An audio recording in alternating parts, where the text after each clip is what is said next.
Basically, we all just want to spread Sensei's legacy and Sensei's name and take it forward.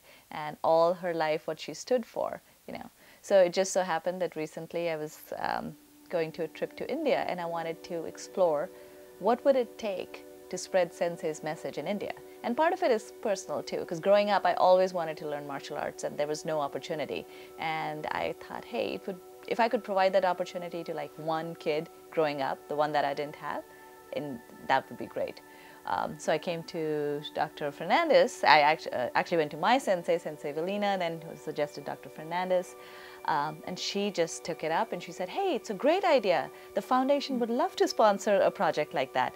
So she basically just was like, gave me full rights to go explore and do whatever I wanted. Well, what I really liked about India in terms of the program for judo and self-defense is that the foundation, the Keiko Fukuda Judo Foundation, was able to produce this project.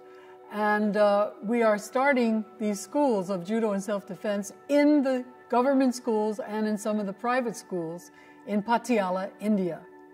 This is a very special city. The people that I met there were warm and outgoing and welcoming. The girls that were doing judo or were going to be doing judo and self-defense were enthusiastic, determined, and also had a real reason for wanting to do judo.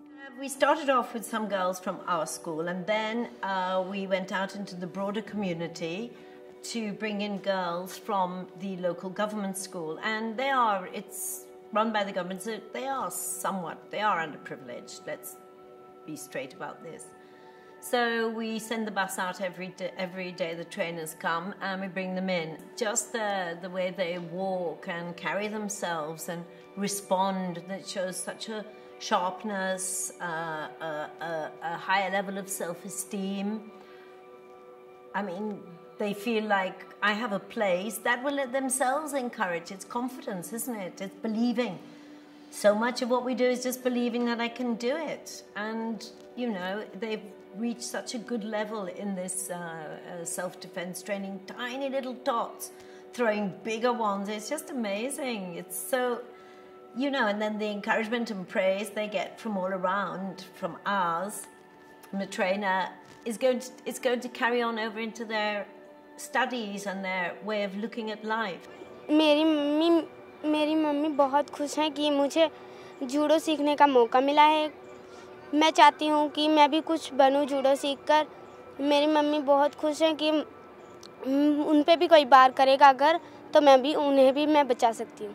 It's just India is so perfect for this, because this is one of the aims of the government, to improve the females' lot, you know, to give them more of a voice, more empowerment. So I think it's just a perfect timing, and I think it's a must that we should go out into the broader community and speak about her legacy. Well, I think it's important to know that this is a first.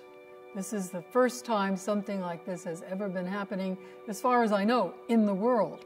There are individual judo schools around the world, but there's nothing that has been taking place in the physical education curriculums of any schools that I know of. And I've never seen such excitement and enthusiasm from the principals and other people connected with this, government officials, as I have seen there in Patiala. So I think it is a first. It's setting a precedent, and I hope that it will spread to other countries of the world and to our own country here in America. We have places that we would like to continue this project, for example, on American Indian reservations, Native American reservations, and other parts of our country where there's a lot of poverty and where girls and young women are also having serious problems. But Patiala is number one, and we want to get this really off the ground in all of the schools and then move it on to other parts of the world.